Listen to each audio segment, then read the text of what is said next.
Hi, boys and girls. Chapter 3 of Junie B. Jones and the Stupid Smelly Bus by Barbara Park, published by Random House.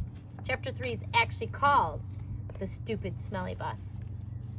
The bus wasn't like my daddy's car at all. It was very big inside, and the seats didn't have any cloth on them. The little curly girl was sitting near the front, so I tapped on her. "Guess what?" I said. "My mother said for me to sit here." "No," she said. "I'm saving the seat for my best friend, Mary Ruth Marble." Then she put her little white purse on the place where I was going to sit. And so I made a face at her. "Hurry up and find a seat, young lady," said Mr. Wu. And so I quick sat down across from the curly mean girl, and Mr. Wu shut the door.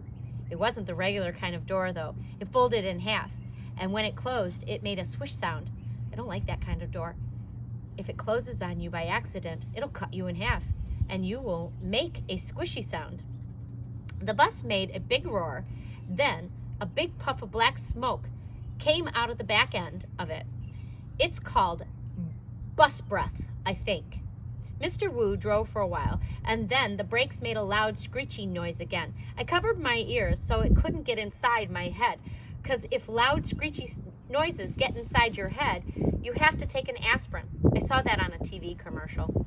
Then the bus opened the door again, and a dad and a boy with a grouchy face got on. The dad smiled. Then he plopped the grouchy boy next to me. "This is Jim," he said.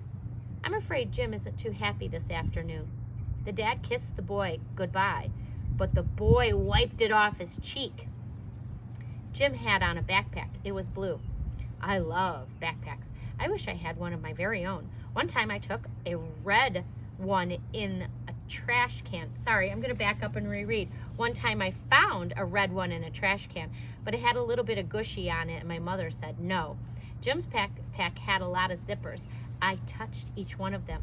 1, 2, 3, 4. I counted. Then I unzipped one. "Hey, don't!" yelled Jim. He zipped it right up again. Then he moved to the seat in front of me. I hate that Jim. After that, the bus kept stopping and starting, and lots of kids kept getting on. Loud kids. Some of them were the kind who looked like meanies.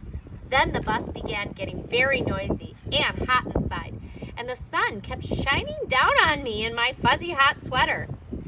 And here's another hot thing.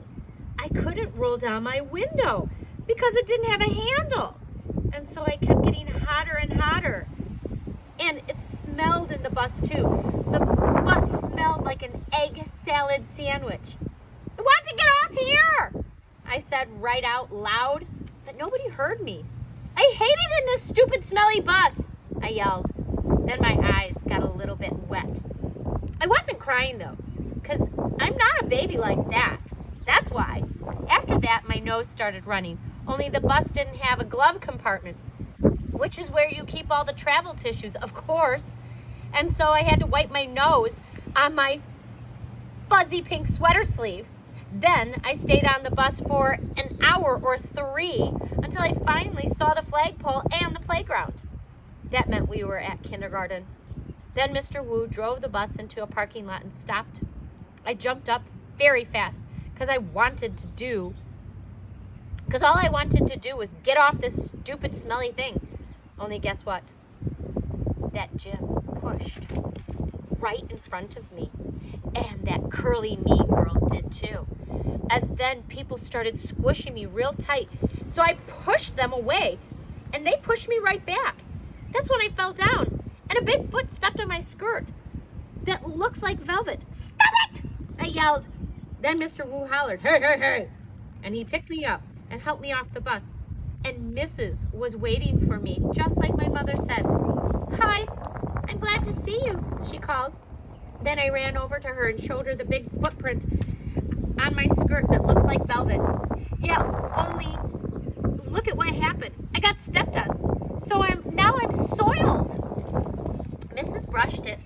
"Don't worry, Junie," she said. "It'll come off."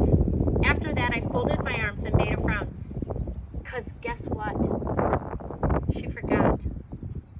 She forgot my B again. Junie B. That was the end.